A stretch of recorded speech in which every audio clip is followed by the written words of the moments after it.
Technology, that's right. That's what we're all about here on How It Works with Papa Fire. My name is D.A. Carter, and this is the Papa Fire Works It Out podcast. And I'm chatting live and direct with my good man, Justin Zeltzer, who is the host of the Zedstatistics YouTube sensation, dealing with statistics, and also co-host of the Jeremy's Iron science-based podcast, exploring and debunking unscientific claims and exploring scientific claims. So you started as a wellness podcast, is that right? Yeah, the podcast, I think the genesis of it was we had a mate who's trying to fashion himself as a bit of like a Bondi dentist kind of dude. Do you know what I mean? Like kind of like a, what's the Bondi vet guy? You know the Bondi? I do know the Bondi vet guy. So this guy's a dentist. And he's he's a good-looking dude. And there was some article written about him where it was like, is this Sydney's hottest dentist kind of thing? And his mates gave him a whole bunch of crap for it. Nonetheless, he has a fairly prolific online persona now, and spouts a lot of kind of pseudoscientific stuff around the wellness industry. And so we kind of just picked up from there, and we're like, this guy started a podcast too, and we love him. Like he's a lovely guy, but not necessarily scientifically founded a lot of these things that he's sort of posting, right? And so we thought, let's just, to piss him off a bit, just start a podcast and basically do it as a takedown of a lot of the wellness industry's claims, like a rigorous scientific takedown of the wellness industry's claims. So we looked at things like, does flossing your teeth improve your erections? Because that was one of the things he was saying. Wow. I think it would improve the chances that your erections will be like useful. Yeah, that's right. Yeah. If you're flossing your teeth, it means that you won't waste erections. You'll waste erections less. That's right. I think that's a claim you could scientifically test. Totally. I feel like, clean gums is always going to be a sign of mating fitness. I feel like that's exactly. So yeah, that's fantastic. And tell the the handful of people who might be listening about Zedstatistics as well. I'm curious about both of these projects and how they got started. Well, okay, so Zedstatistics, I did a bunch of stats at uni and became a statistician actually after I started the website, but I basically just put up some educational videos on stats maybe about 8-9 years ago. Foundational concepts, then forgot about these videos over the course of 1 or 2 years, had a look at them, and they started racking up some decent views at the time. I'm talking like, a few thousands. I'm like, oh, okay. I didn't advertise it. It's just me talking to an Excel spreadsheet for like 15 minutes. It's not essential viewing by any means. It wasn't going to appear on YouTube's front page. But yeah, people started watching it because the quality of uni education, I think, is pretty shit. So they go to YouTube, and so I started posting more up, making it a bit, trying to fake it until maybe I make it, but I'm still in the fake zone. I don't know if 16,000 subscribers is not a. They're not the most active user base. Well, hang on. You're very modest. If you want to, I'm trashing my own supporters. Yeah, that's right. Subscribers as well. I'm also highlighting the embryonic stage in which that this show is in. Would love to be out, posting those kinds of numbers.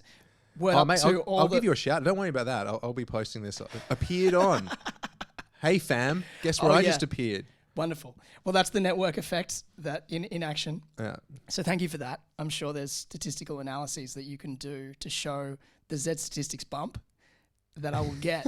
Oh shit. Okay. After the mention, but thank you. And I also am very happy that I got a little mention on Jeremy's Iron recently.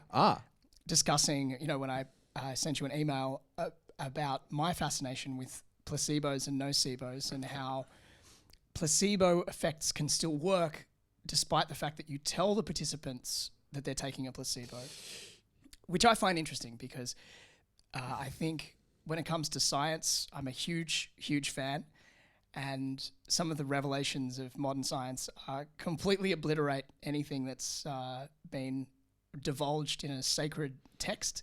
So, the double quantum eraser experiment is something I've been known to ear bash people about because it's, you know, some of the things that modern physics. Oh, the double quantum. The double quantum eraser experiment. I actually don't know that. You don't know what that? Oh, sorry. I thought that was no. It's okay. Facetious. It's actually impossible to. I'm pretty ignorant with a lot of this stuff, so it's absolutely impossible to explain.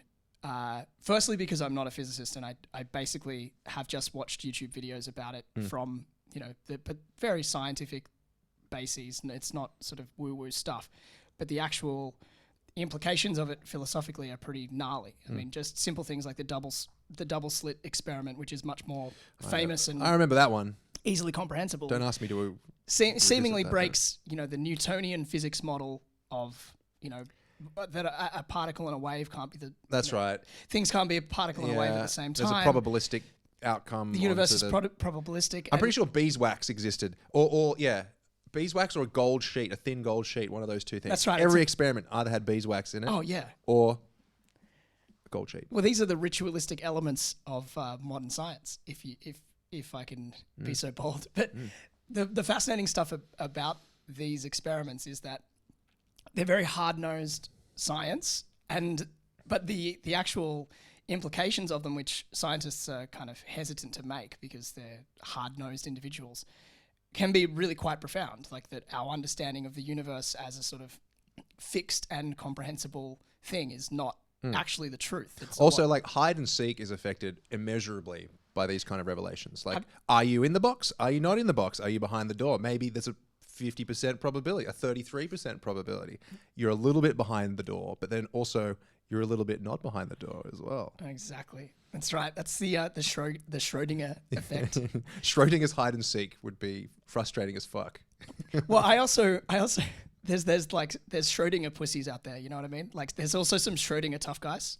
Yeah, I like it. Anyway, so in light of all of that kind of stuff, these are the things that fascinate me about science, is that how it can provide a verifiable window into really deep mysteries. And I think the placebo effect is part of that.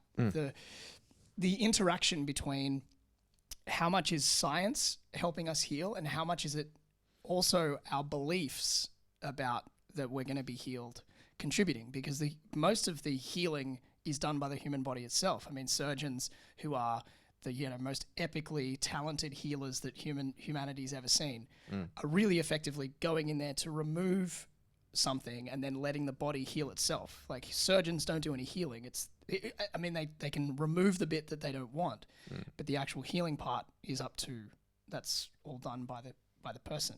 So this has just become a bit of a rant about my love of science in kind of getting to these mysteries. But I think, to me, it even says more about the mind-body connection in terms of, things occasioning in the mind providing some kind of physical manifestation of trauma, like, inflammation, trauma, all that kind of stuff. And if you can ease the mind, and whether that's through trickery or otherwise, then you actually get these flow-on physical benefits. There's a pretty simple scientific explanation for the placebo effect in that sense, right? It's like, become less agitated and your body responds to that, right? And however you want to become less agitated, that's up to the whims of science or your own, like, investigation, so. Nice one. And so you've tackled a few. What's been your favorite thing to investigate that surprised you during this investigation into, say, the wellness industry, and the favorite debunking that you've made, or the favorite revelation? Favorite debunk, because we did the debunking thing for the first sort of maybe 7 or 8 episodes before we started generalizing and stopped just hacking on the wellness industry. But my favorite debunk, we looked at acupuncture. Acupuncture was, this is quite controversial, right? Because this is another, you can get some real cultural relativists up in your grill who are kind of like, how dare you say that Eastern medicine is bunk or whatever, right? Using Western, scientific means of, assessment. But that's exactly what we did. Look, we just used the raw scientific method, the, what's the word? Yeah, no. So we basically just applied that to acupuncture, and there's a lot of studies that basically show that sham acupuncture provides just as much benefit as normal acupuncture. And when they say sham acupuncture, it's like performed by someone that A, is not a qualified acupuncturist, or B, the needles don't actually go into the skin. They don't perforate the skin. You put little casings around it, so you can't really tell if you're on your front, right? And importantly, even the acupuncturists themselves can't tell whether they're... Oh, yes. In some of those studies. That's true. So there were these sort of double-blind types of studies. Look, it'd be interesting to revisit those because I can't remember looking at them too strictly. But yeah, I mean, my bias coming from the Western world tells me that there's something a bit fishy about meridians and energy flows and all this kind of stuff. And you're talking to someone that does Tai Chi regularly, and I don't buy into the mysticism and the energy flowing through the hands and through the body. I don't think I buy it. Sure. I use it as a tool. All these things are great tools to sort of focus your mind on the energy going, your meridian, that is the flow of energy from the tips of your fingers up to your shoulder, and you go, oh, I can feel this sort of tingling, right? Yeah. I don't think there's no physical substance, or this is my plain Western bias, material bias coming through, me, right? Yeah. Strict materialism has entered the chat. Yes. But in terms of its ability to heal, yeah, I mean, I went to an acupuncturist once because I wasn't sleeping very well. And the first night after I went, I slept like a baby. And I'm like, this is great. I'm going to go back because I had some back problems or whatever. And after the second one, my back problems were decidedly worse after I went. And so I was like, you know what? 1 out of 2. I'm giving it a pass mark, and I don't think I'm going to go back to acupuncture. But so the interesting thing about these individual experiences, obviously, you've got an N equals 1 of acupuncture personal experience, but that's all our personal experiences can ever be. Let's be honest. And it's sensible to make decisions based on your experiences and whether you think they're pleasurable. But the interesting thing that I find about any kind of activity, so whether it's Tai Chi, is if you're doing it and you're enjoying it, and not believing in its tenets doesn't really detract from the enjoyment that you get from it. Which is that correct? Or for the Tai Chi stuff? For the Tai Chi stuff. Like the fact that you don't really buy into the energy meridians and stuff. Does that mean that it diminishes your... I buy into the benefits. Yes, that's what I mean. I don't buy into the story / mysticism of it, right? But you can divorce the benefits from the belief in the story. Yeah, like if you told me that, like, okay, here's another example, right? I think that religion and people who pray numerous times a day, I think there's some actual physical benefit they get from doing that. Okay, personally, someone who's an atheist, I'm going to be critical of the belief system that underpins it. But I'm certain that if I prayed 5 times a day, by virtue of me just like trying to get out of my own head and being like on a mat praying, there would be some benefit I could get from that. So it's a little bit like... I guess I don't do it, so there's proof in the pudding there that I wouldn't do it because I'd find other things to do besides that one with the Tai Chi thing, right? But yeah, the benefits can be divorced from any of the surrounding mysticism, I think. Which is interesting because there are so many things where you could, for example, if you told people who enjoyed acupuncture that there's actually no scientific basis for this, I'm sure they would still be like, well, but I enjoy it. Yeah. And so, whoa. And the interesting thing about, I remember a friend of mine had a big, one of those kind of classic rant blow-ups on social media. And it was like a long rant about homeopathy. Yeah. And just sort of massive brutal takedown of just how nonsense it must be. Like the memory of water and all the studies behind it have been completely debunked. And yet, there's lots of rubes who are paying however much. And my experience with homeopathy was exactly one experience, which was my mother suggested that I go to a homeopath because I had terrible acne at one point in my life. And she said, well, you wouldn't know it now. Your like skin's just... That's true. Yeah. But, adolescence a bitch. Anyway, so I went along very suspiciously because I have very little faith in my mother's home remedies. At one point when I went through a phase where I had lots of warts on my hand as a kid as well, which is a very unpleasant thing to do, to have when you're an adolescent. And my mum suggested that thumb wars would have been particularly... you would have been not... It was a very, very self-conscious time. Accepted into the thumb war. Yeah, I wasn't shaking a lot of hands. Right. So at one point my mother said, you know what's good for warts? Rotten banana skins. And you attach rotten banana skins and so I was like, well, okay, let's give that a shot. It's not going to make absolute cleared them up. No, totally the absolute opposite. They got worse. It was terrible. Right, yeah. So well, imagine if you're smushing like greasy stuff all around them. They're spreading. It was awful. So I was very skeptical about homeopathy. But the interesting thing was, I felt better after going, but not from the water. Like the water bit had nothing to do with it. So what actually happened was I sat down with a woman who was really nice and was the only person I think that up to that point I'd never gone to someone who for a health problem that had like a full hour to talk to me about everything that was going on in my life, and not just tell me about your acne, but it's like, okay, so let's talk about your entire circumstances. What's going on at school, and are you suffering stress? And I was like, yeah, and I've got this, and I've got a intellectually disabled brother, and I'm going through lots of stuff. And I felt amazing after having talked to her. And then she brings out the tinctures, and I'm just like, this bit is bullshit. Like, I have no... She's like, well, this one is like, this one is like a little bit of cheese, and I was like, this is nonsense, like the actual bits of the water.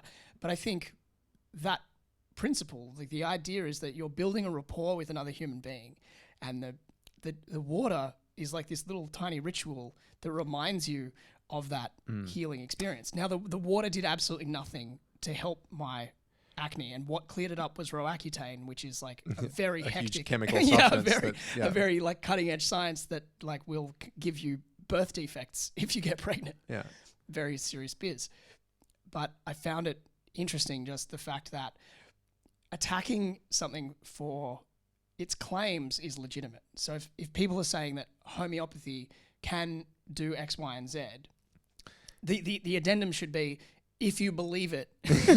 Well, that's the thing. And this is where the study that you shared with me is quite interesting, because at the end of the day, these kind of placebos depend on deceit on some... Well, you would have thought they depended on deceit, right?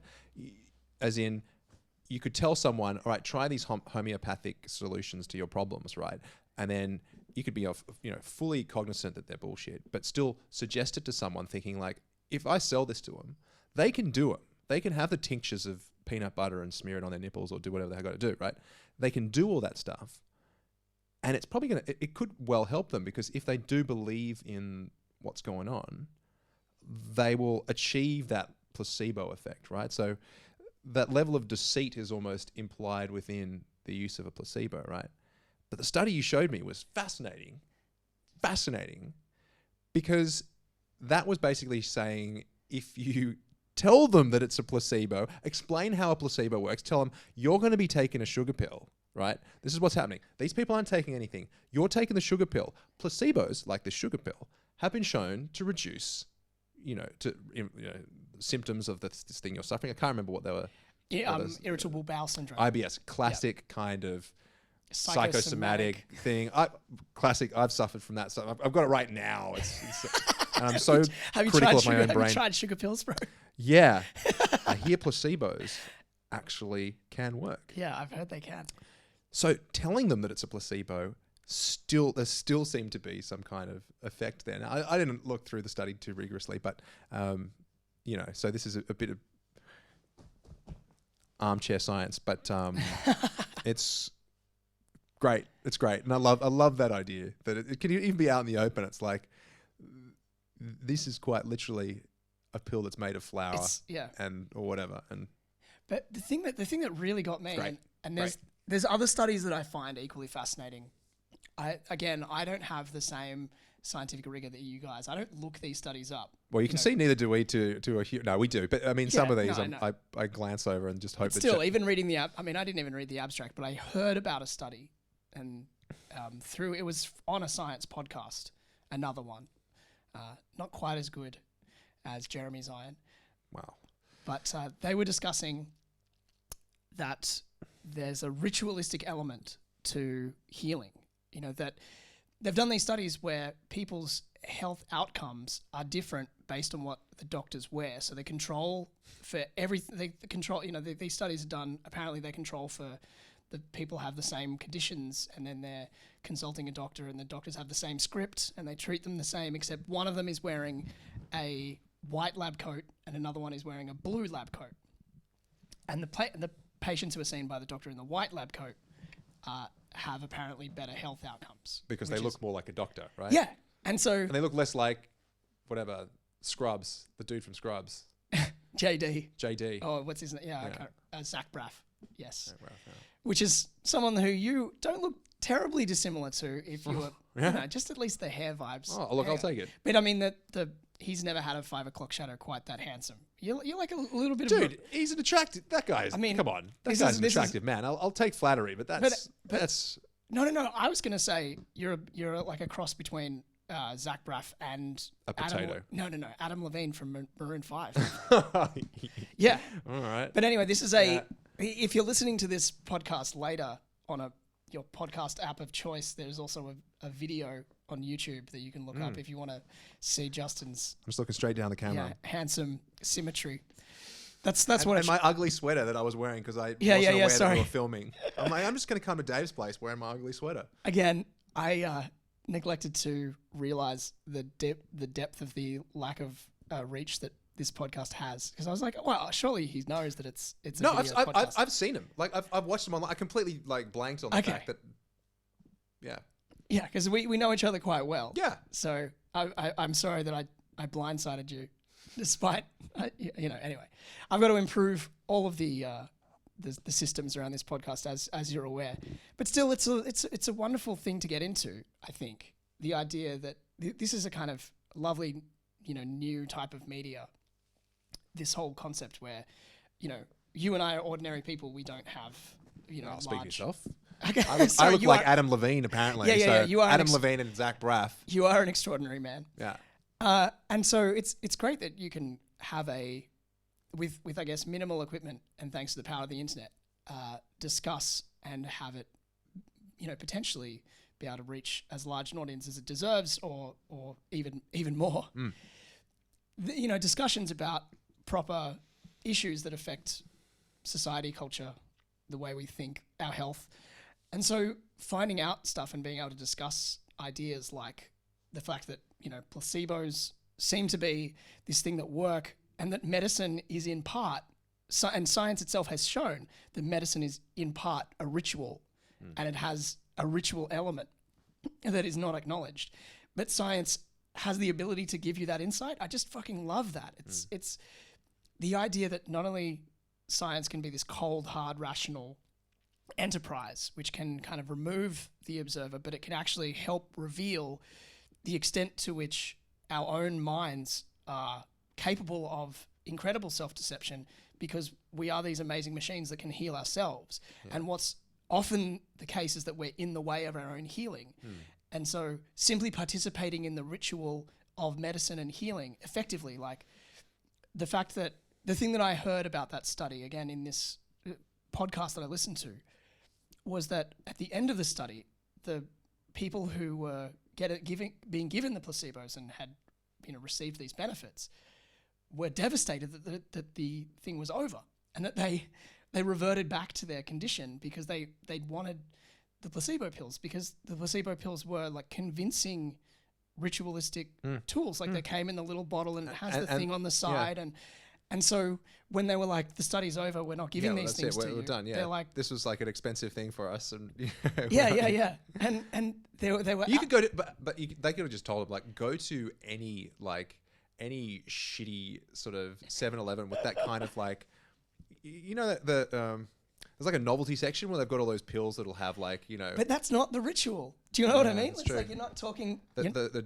dick expanding pills. Or Yeah. When they joke say ones. Yeah, when someone says, "Oh, but you Not can," like just, the real ones. when someone says, "Oh yeah, but like don't worry about you can get your own placebos."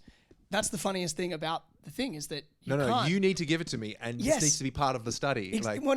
Because that's absolutely part of it. Yeah. Because it's not just about the pills themselves. It's about the entire process that you go through that feels medical, and you have people who are smart, and just saying to someone, "Oh, but you can just go and like, if you go to the 7-Eleven, you can eat like any random sugary thing and just say that's your placebo." It doesn't even need to be sugar. Yeah, that's right. But it's so fascinating that it's like, no, actually what's important is the entire sort of ritualistic process. Anyway, I find that stuff absolutely fascinating. One of the most recent episodes we looked at was investigating scientific evidence for benefits that people get from meditation. Now, you would probably think that meditation has been studied for hundreds of years now, at least. And you'd think that the benefits are just not questionable, right? Like, you've had so much anecdotal evidence of people like transforming their lives through the benefits of meditation. Anyone that's done it will tell you straight away, when I meditate, I'm just a different person, or not. Well, not everyone, but you get the gist, right? But science fails. Science fails here in a really interesting way to tease apart any actual benefits from meditating. Like, the studies only show that there's like very moderate improvements in people's lives after they meditate, like usually scientifically insignificant, right? So according to science, the jury is still out whether you meditating or you doing anything else it's actually doing anything good for you, right? But it's just because the process in this case of meditation is so hard to control for. It's like, you might be meditating. Am I meditating if I'm just closing my eyes? Or like, if you told me, okay, Dave, you're going to close your eyes and meditate. Justin, you're going to close your eyes and whatever you do, don't meditate, and we're going to see who comes up, this is how you would usually construct a controlled experiment, right? You have exactly the same thing that I'm getting minus the active ingredient, or vice versa. And in meditation, the active ingredient is often the instruction. Yeah. But also it's possible, so if you just sit people in a room and you just say you have to spend an hour in here, and one group is just told sit here for an hour, don't do anything. Yeah. And then another group, but they're given no distractions. That's the other thing, is that I'm sure the other thing that they have to do is like, if one group of people has a phone that they can use, right? Then the other people who are meditating, you're not going to be meditating with a phone. So that's going to be a distinguishing feature. So that's what I'm saying. Like, to do the experiment fairly, we both have to be doing exactly the same thing, except you have to be doing the meditating and I have to be doing the not meditating. And that's just it's almost impossible to tease those factors apart. Yeah. Is it just that you're relaxing for 5 minutes a day, sitting, not doing anything? Is that what's the benefit, right? In which case, why do I bother focusing on my breath? Why don't I just sit down for 5 minutes? So, arguably, these kind of things, right? There are actually meditation practitioners who teach in that way. Yeah. They will actually teach the idea that, like, don't be attached to thoughtlessness. That it's actually okay to let your mind wander. Because otherwise, this is strange irony. It's so fair. And listening to that, your episode on meditation, which is fantastic, because I as someone who I was exposed to meditation for the first time in 2008, when Annie and I went to Chiang Mai in Thailand, and we went to the International Meditation. Niman? Did you go to Niman? Oh, what's that? I was in Chiang Mai recently, and Niman is like the new town of Chiang Mai, which it's like this strip, this road where there's like all these little offshoots, and you go into these cafes, and you have like poke bowls, you'll have like turmeric lattes, and it's basically like if you want to go to Thailand and travel like you're just on King Street, Newtown, Niman. Nice.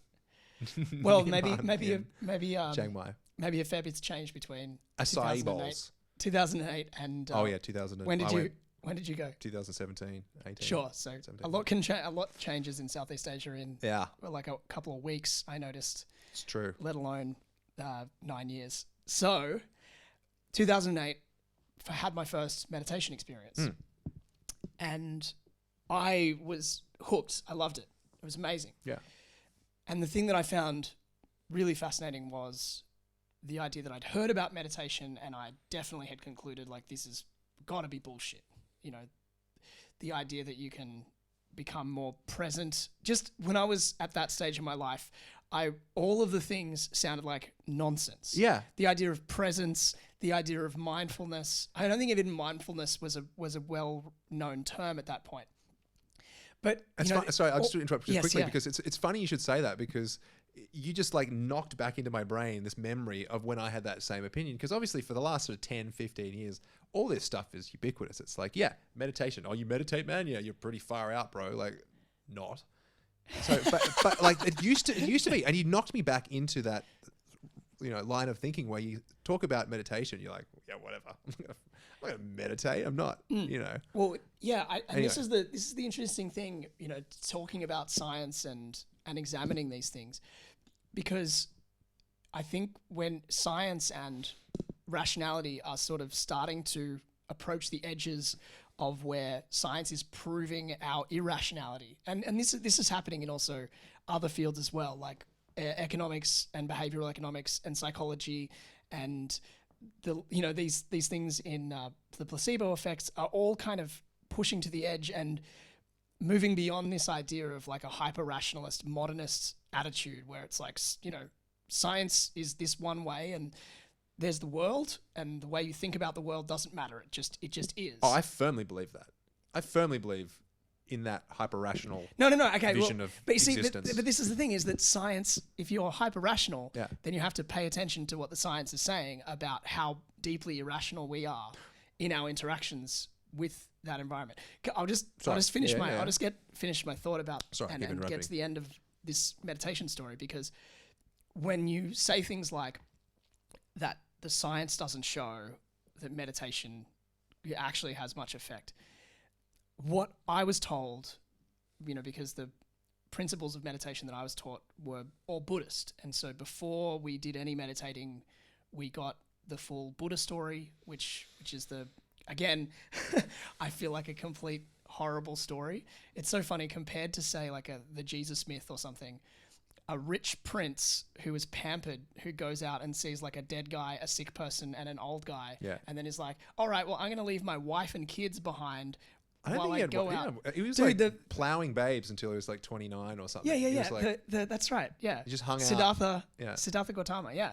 So the guy who became the Buddha was just like a spoiled prince. Yeah. And then he saw like 3 people struggling.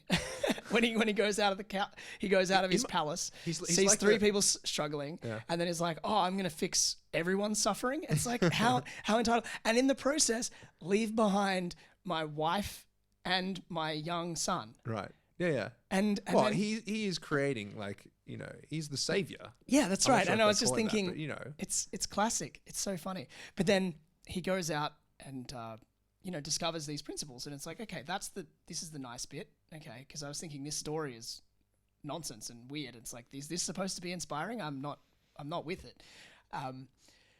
But then the whole Buddha's whole story is about finding the middle way. So he goes and he sees people doing ascetic, like horror, kind of lots of self-flagellation, asceticism, and he's like, I'll have some of that. Self-abnegation, like, and he goes down that path, and he finds there's no juice down there. So and then he goes. I think maybe the hedonism, or maybe he considered he'd already done the hedonism thing. But anyway, he tries the hedonism thing and realizes, so just like super indulgence is also not the way.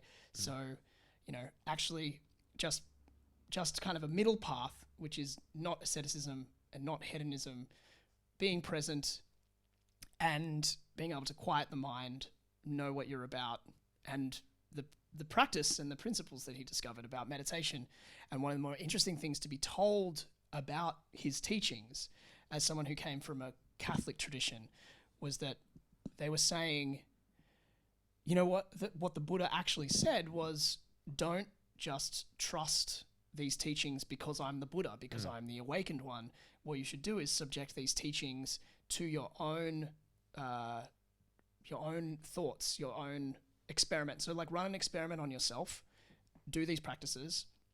If they work, great. Yeah. And if they don't, subject it to all of the biases of an N equals 1 experiment. Yep. Sure. But at the same time, compared to, the Catholics don't say that. The Catholics don't say, you know what, like try the 10 Commandments, and if they're not for you, then just chuck out the ones you don't like. Whereas the Buddhists were saying, you know what, like don't take this on faith. If it works for you. And the other interesting thing is he just says discard the bits that don't work. So you can be a Buddhist and not ascribe to like one certain facet of it. So it's kind of like... Really? So what but surely... Okay, we can play word games about the word Buddhist here, but if you're calling yourself a Buddhist, there must be some like... Yeah, for sure. I mean, where you do... Yeah, you can't say... Otherwise, I'm a Buddhist. Am I a Buddhist? Yeah, well, I mean, you could be. If I just call myself one, but... But I suppose you have to at least accede to some of them. If you just sort of say, I'm a Buddhist, but I reject all of the Buddha's teachings, that's a bit silly. But you could say, I'm a Buddhist, but if a Buddhist, someone calls themselves Buddhist and still drinks, so intoxication, for example, is a no-no. It's part of the Eightfold Path, and certain teachings he says, you should refrain from intoxication. And you could say, well, okay, I just don't, I think it's okay to have a drink. And so in doing so, you're either saying, you know what, I don't consider this an intoxicant because I don't have it to excess, or I'm just leaving that bit out, and I still feel it doesn't. No Buddhists are generally going to go no true Scotsman on you and say you're not really a Buddhist because you're having a beer. Because that's pretty un-Buddhist-like to do. Exactly. They've created the system, yeah. But so just being exposed to the idea that this is a belief system where you can subject it to your reason. And that was the word that was used. I was looking for experiment, and they said, use your reason and decide whether this is valuable.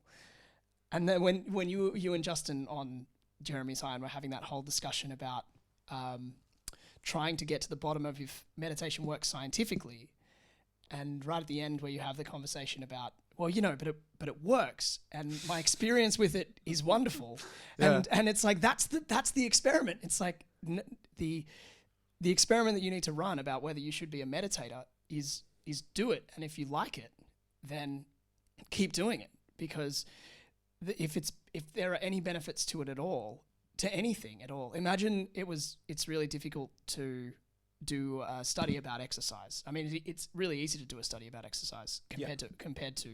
Well, yeah, because the actual like the critical ingredient. But imagine the intervention is you can imagine your heart rate up, basically. Yeah, that's right. But you can imagine that there would be. Imagine we had humans had sort of like a different physiology, where being at rest, we had the same heart rate no matter what. For example, I don't know. It's really it's. But just concede in a thought experiment that it would be hard to tease out the benefits of exercise, and yet doing it, you were like, I feel better. And although the benefits might not be provable, I'm going to keep doing it. It's kind of hard to find a reason why, scientifically at least, why you should say that's a bad idea. Oh, it's not like, no. But we're talking about two different things here. You're either saying it's a bad idea or just saying there's no scientific evidence for it, right? Okay. Like, you can do whatever the hell you want. I could like, whatever, start playing a piano accordion if that's what I enjoy, if that's what sets my, makes me relax. Yeah. Reduces a whole bunch of my like stress levels, then you could say that the intervention of me, like playing a piano accordion has been, effective. It's a statistically significant intervention for my reduced anxiety. Which, okay, it's true, but yeah, that's what I'm trying to say. There's two different questions here. It's either is there evidence for it, scientific evidence for it, and whether it's a good thing or not. And anything can be a good thing. Sure. Okay. So, I mean, do what you want. Live your life. I'm pretty sure that's pretty Buddhist as well, right? Yeah. As long as you're not hurting other people. Definitely. I think that worldview, has there been an experiment on that? Like about how would you run a control group? Like you tell one group of people live your life, and you tell other people just do anything but do that. Yeah, just go to your jobs. You tell the other people to keep working. That's what you do. Yeah. So working. This is a good way to segue, because this show works it out. Also, I'd like to chat about the thing that they do. What we do, the work that you do, whether that's creative work or it's work for money.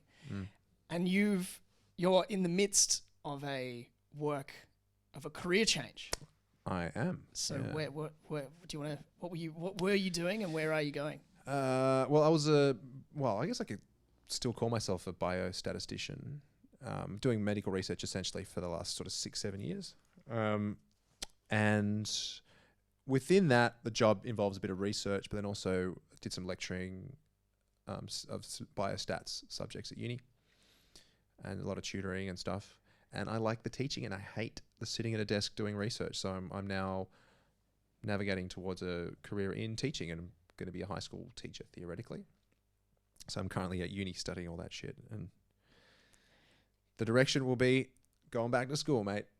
Going back to demountable tuck. Well, actually, no. I mean, I'll be a high school teacher. So there's demountables in high school. Don't you worry. That's true. Yeah, I've spent enough time in high schools to know the ins and outs. I associate demountables with my sort of year 3 and anyway. Yeah. Oh yeah, no, but I went past my old school recently, Sydney High, and it was depressing. I got to say, I don't know if you ever went to Sydney High to actually, very, very rarely. Like, sure, I had so many mates there and never went. Yeah, so if you recall, Sydney High and Sydney Girls High share the flats. Kind of the flats, that's right. Hey, but what's happened to the flats, which, if you didn't have the pleasure of going to either of these fine institutions and sharing that playground, it was just if those blades of grass could talk. That's right. It's just a grassed park area that was shared between the schools. So you could, the girls could come over to our side, which rarely happened, or we could try and make incursions. The dynamics of that would be quite interesting to study. So, just from an aerial shot of like lunchtime to see like the patterns of movement between the boys' school and the girls' school. And you can see it's like boys doing their best and then being shamed and leaving. That's right. At least there's more forays, I'm sure. That would just be an anecdotal experiment. But the thing about what's happened to the boys' side of the flat is it's been concreted. Basically, it's entirely covered in basketball courts now. Oh. It is awful. Why would they do that? I mean, I'm sure it has something to do with building the education revolution or something like that. But it's a real shame. It kind of was such a. Is there now a definable dividing line where it's like definitely there's sort of there was always like flutes a row of and kind of bird sounds on one side. Yeah, and there's like construction and. Because there was always a line of trees down the middle, and they're still there. But the boys' side is now all concrete and basketball courts, and the girls' side is still nice, lovely grass. So the girls' side, you'd say, is sort of more aesthetic and just generally just vibey. Just more human, yeah. Yeah, and the boys' side's more utilitarian, functional. I looked at it with grave displeasure. I feel like there's something that, again, I sound like a real old crusty fart right now, but maybe I am. But there's just definitely something. Don't run away from the crust, man. Embrace the crust. Actually, shout out to my mate Hamish Brown, who said, like, I wear my undies for a week at a time. That's how you earn a crust. Tell me how you earn a crust. Something like that. That was a good shout. But I'm sure, and there are studies I'm sure that show that humans being exposed to natural elements is just healthier for mental well-being. Yeah. I'm sure they've done studies where you've got people in a hospital that can see a view, and then the control group was, or not the control, they're the control. I can't remember. I don't know how studies work, let's be honest. But there was another group of people that had a screen with the same view, but it was a screen. Yeah, you're the control group, yeah. So yeah, and it's no bueno. The people who had the real view, it's obviously better. Yeah. And that's the kind of thing where you could almost, it's like, why do you need to run a study? It's like, that's clearly the case. But it's, again, the hyper-rational mind would be like, well, what's the difference? If it's got a high enough resolution, you're looking at the same thing. Yeah. But yeah, there's something very different about the way our physiology reacts to nature to like something one-dimensional. Also, on that same vein, there's something specific about that happens when you talk to someone in real life versus talking to someone via Skype. Absolutely. Or anything. My theory is that you can't actually properly meet. Part of it, I mean, obviously, is that they're not in 3 dimensions. You don't have. There's like lots of things we don't understand about pheromones and. Well, that's where I was probably going with this, but. But also, I don't think you can't meet people's eyes properly. That's part of that's true, because you either have to look at the camera or look at the screen. That's right. Neither the twain shall meet. That's I feel like the biggest. That's one of the. It's something that's so interestingly lacking. When is a screen going to be produced with a camera in the middle of the screen? You'd need like 2 of them. Get on it, Apple. You need 2 of them. Yeah, right. to do like the stereoscopic vision. Because if you want things to look more, I don't know, would you? No, you just have like the screen, like a little dot in the middle of your screen, which is the camera. So that means you're looking at the camera, and the camera's kind of like vaguely where their eyes are going to be. Sure. Yeah, I mean, I could see it, but that's why I'm thinking what would be awesome would be a camera that had like, and then somehow it's got software that locks the person's face to their irises where those 2 cameras are. Yeah. That would be interesting. Anyway, that's the way my mind is envisaging this completely imaginary technology. Yeah. But yeah, I've done... Look at this interview in 10, 15 years' time and be like, idiots. Definitely. Idiots. They're doing that now. Yeah, that's actually a good point. Yeah, that's right. Although, have you seen my phone, dude? I am still in like the year 1997 with my technology. That's great. That's all for the better. I would say... Arguably, that was the golden age before, you had a mobile. It's possible to have a mobile telephone, but it has the most addictive game on it is Snake, which is quite addictive. Yeah, this guy doesn't even have Snake on it. But you don't have any dope. I mean, but that's good. Well, that's the intention, yeah. Because endogenous dopamine, there's a generation. It does have radio, I found. Nice. Sorry. Yeah, you're cross-formatting, my friend. You're going to get picked up by Oh, yeah. copyrighted material. Yeah, I know. Thanks. I'm going to get DEMA. It's 2 SCR, it's fine. They're not overly litigious. They ain't got any money to try to forge that litigation.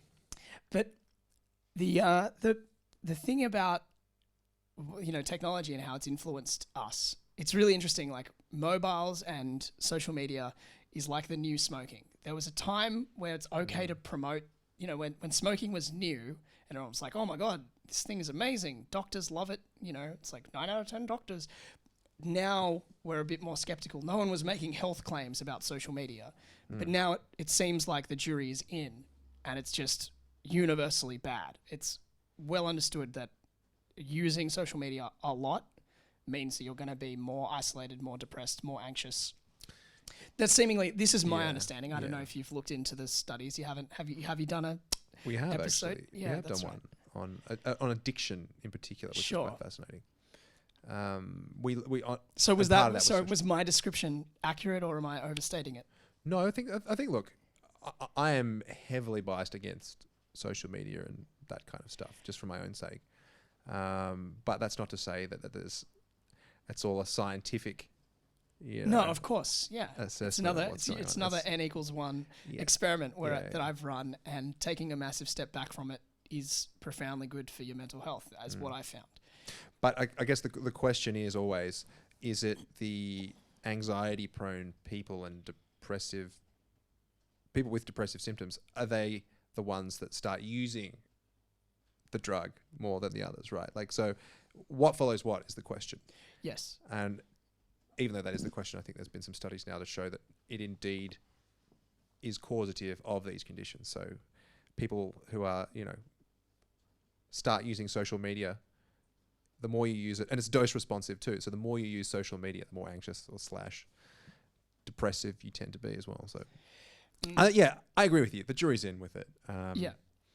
That said, it's probably hard to tease apart the benefits that people do get from social media. There's undoubtedly things about it that can be great. the thing that I feel about social media is that effectively, to the extent that you use it as a tool to foster connections in the real world, it's good. So if you can, so running events on it is not necessarily can be a reasonably good thing. Like if you are going to get people together physically, if the intention is, you know, like inviting people around to a party, it's like, that's a fantastic idea. To the extent that you get locked in a flame war about homeopathy. So I feel like that's a little bit artificial, and I'll give you a counter example. Oh, okay.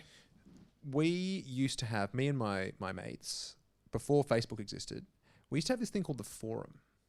It was basically like an internet forum where we would post things up, like, you know, we had these Photoshop wars where we'd Photoshop each other into things and it'd be funny, and then we had a little sporting team and we'd put up the results there and we'd trash talk and whatever. This is prior to Facebook, right? Yeah. Since then, we realized that we actually have our friendship group. We have these common memories from the digital from that digital experience. Like, part of our friendship exists digitally now in some sense, right? Like, none of that happened in the real world, in the quote unquote real world. And the question would be, like, why is that any less, you know, essential to one's being? Why is that any less? No, I'm not. I don't think, because I think that it's about the intention behind it, as well as the fact that it's like a. But the intent wasn't to meet up. No. But like, okay, so I wasn't intending to create an exhaustive list. Like, saying to the extent that it's going to be meeting in physical space, it's like that's not the sum total of the benefits that social media brings. I completely agree with you that small enclaves that more accurately reflect a well-intentioned attitude to communicate with one another, the more it resembles. It's like the best idea that Facebook is effectively, it's like a visual email. Like, you can communicate with people, but you also have images as well as text. So when you're like looking at someone's account, you're not just like looking at a name on a screen. You're like, oh, there's a picture of the person. And it's like, that's great. You can have a little avatar of someone that stands in for the communication, and having a persistent place that you can go to make contact with someone is a sensible idea. I think that its drawback is where you've got the kind of public posting to everybody that you know, instead of a more narrow, like, let's have, that's more like a kind of private conversation at a party, for example, where you have like 10 people that know each other and you're hanging out in a house and you can exchange missives or something. So it's like sending the old analog to that behavior would be like sending letters, but that would be one-to-one. But because you've got, technology that's more sophisticated, you can now send letters that are like many to many, and that's fun. And I think the really interesting thing about that is that what's kind of happening, in my opinion, is you're extending the sense of yourself. So usually we have this fairly fixed idea that me, Justin, I am this body. I'm also my sort of immediate friendship group and my family, and that's sort of what Justin is. Yeah. If you throw into that a digital profile which is public and potentially universal, like you could everywhere, and also ranked and numbered, like you can when you have like a when you have statistics associated. Like I have 600 friends, but you have 1,200. Correct. Yes. You actually become a lot more susceptible to feeling violated, right? Because I feel violated before Facebook. I would feel violated if someone physically attacked me, if one of my close friends died, or if these are things that would affect me personally and would cause me grief, right? Yeah. Now the cavalcade of things that would fit that description of things that you feel violated by is almost infinite. Like tarnishing your reputation online is now, because of that identification thing that happens, you feel scarred by that stuff, and you just can't protect yourself against all this shit.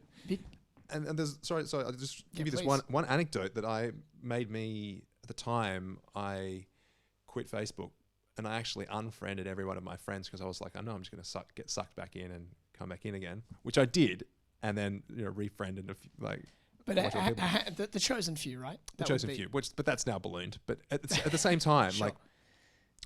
The reason why I did that is I went through this breakup, and this is sort of 5 years ago, and I had my little picture was of me and her, the cutesy little sort of couples picture kind of thing, and I realized that in addition to the grief of missing her and stuff, I had this sort of weird double grief of also, I feel bad for my public persona as well.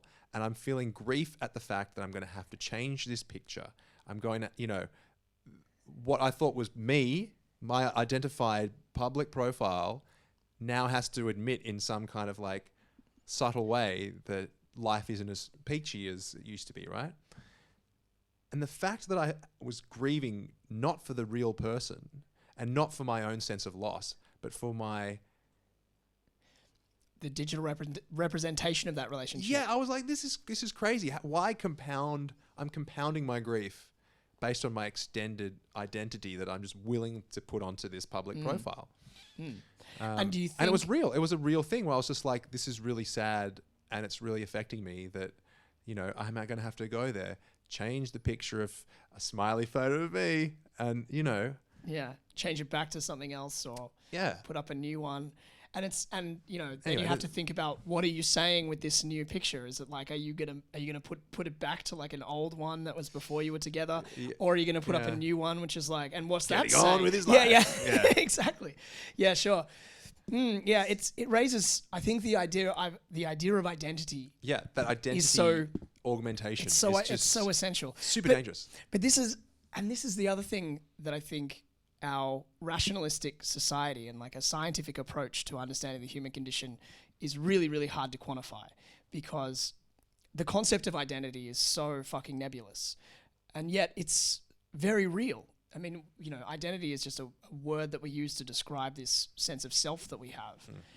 And, to the extent that one of the benefits of meditation, again, something you can't scientifically really assess, is a conscious effort to try and de-identify. Like, you are spending time alone with your breath, and part of it is trying to, dissolve the ego. That's one of the purposes of meditation, according to Buddhism.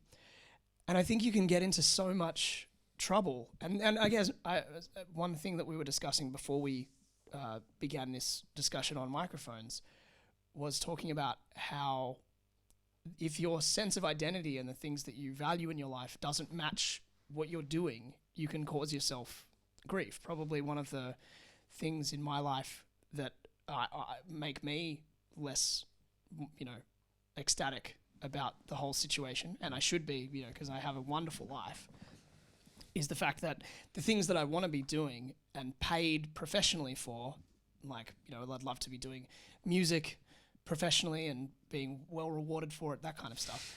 And it's like, that's not the reality. I'm, in fact, instead donning a suit and going to, be a lawyer and doing my best at that. And again, I have no cause to complain about that. But the fact is, what I would like my identity to be and what I actually am are two different things, and that can be a source of anxiety. And to the extent that you create a sort of extension of yourself, I think that can be problematic, because if you're idealizing the version that you're putting out while neglecting your actual, there's a couple of different ways it can go badly. You can project it. You can kind of project an image online, which is like, everything is fucking peachy and super keen and I'm amazing, and inside you are not feeling that way. So you have like the common experience of everyone. Sure. Yeah, that's how many people put up a sad photo when they're sad? Like, nobody. Nobody puts up like a photo of them crying. Like, who does that? Yeah. But I think this is what you're saying is real then. Like, there's this sort of cleavage between who you are and who you're presenting, and that causes all sorts of actual distress. Yeah, it can. And particularly where you are using social media as a surrogate for or replacement of physical interpersonal relationships. One of the classic hallmarks of depression is time spent alone. spending time alone doesn't have to be psychically problematic if you're doing it purposefully and you have a reason. But if, for example, you're long-term unemployed and you're spending tons of time alone playing video games and you don't want to be, then that's going to be bad for you. And I think it's a lot of it has to do with the fact that the way our brains switch on and the way we engage socially. And again, there's studies to prove this. I was just listening to All in the Mind, and they had a discussion with a scientist who investigates what happens when we interact socially. So there's like huge amounts of brain chemistry and physiological changes that get switched on when we're face to face and when we're interacting with our environment. And if you're looking down at your phone instead of talking to the people around you in the cafe queue or something like that, then you're not getting all of those juicy social chemicals. And this is sort of, again, factually established that these are the things that happen. And so it's like you're having micro sleeps from your conversation almost, right? Like yeah, that's right. So engaging with people and doing what we're doing now, this conversation would be different and I think much less satisfying for both of us if we were just doing it remotely. And it could have quite identical audio quality, for example.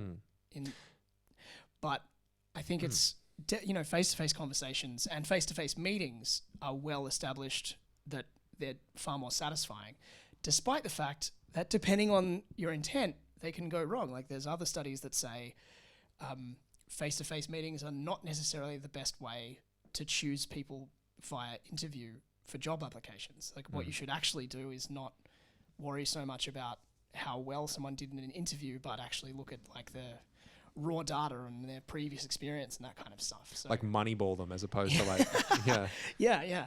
So again, that depends on it depends on the outcomes. Like if you want someone who's, again, moneyballing, just going to like show up and put in more hours rather than someone who's naturally affable and charming and that you want to spend time around. Like they're different things. Someone who's affable and charming in a job interview is just going to be affable and charming around the office, and that's not necessarily the person who's going to be like filing their TPS report on time every time. So good reference. Thank you, my friend. Office reference. Now, Office Space. This has been a lovely chat, and I'm sure we have plenty more that we could chat about. But I think Mama Smoke has a lovely dinner waiting for us on the other side of this conversation. So maybe it's. Tell you what, this is a pretty good rider to come in and like have a chat, get a feed, get a Mama Smoke feed.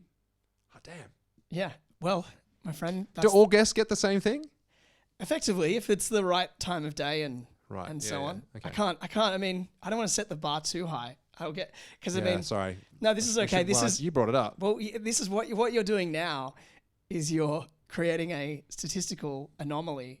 It's going to be very hard to tease apart the impact of you promoting the Mama Smoke feed experience than if you go to your wonderful podcast and say that you were on the Papa Fire Works It Out podcast. I'll tell you what you could do.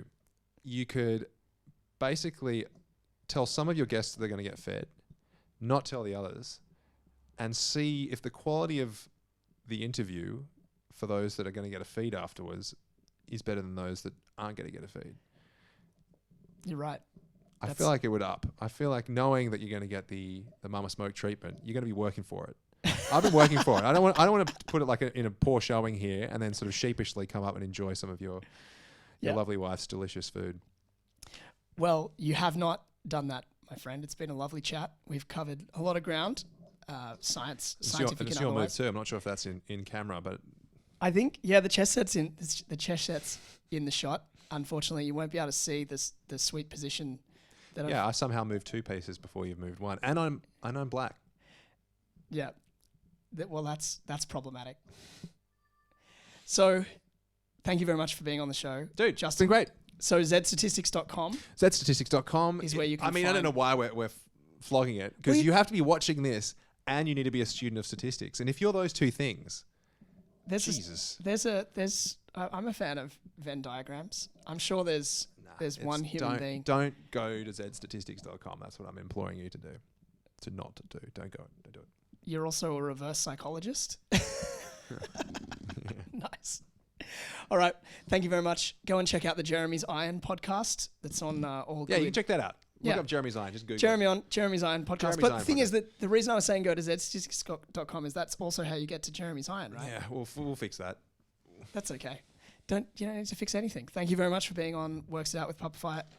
If you want to follow me at It's Pupafire on Facebook, Instagram, and Twitter, I think you can find me in all those places. Yeah. And you can write. Actually, I don't have an email address for this thing, so don't worry about that. But just tweet at me or make a comment. Give out your personal one. Yeah, no, I don't. Yeah, I won't do that right now. Just because I don't. I like to keep things, like very siloed. Is that the thing? That's the word. Yeah, personal stuff. Yeah. Work stuff. Creeps on the internet. Well, it's not that anyone listening to this. You give them the address that you also sign up to, softcore pornography. No, it's more. I think I want to have like an email address associated with this that I know if people have emailed me, to that particular place. Then I know what you're. I don't want to have to dredge up all my. Not that I think I'm going to get inundated. I also think people will know if you give them not your non-personal web email address. Like if it was sort of like Davey. No, it's DVC128. It's DA at Carter. Hotmail. It's like that ain't your personal. You're checking that once a month. Oh tops. Right, yeah. It's like got .spam in it. Yeah. No, it's actually dacarter@gmail.com. Not the real DA Carter. That's actually pretty good.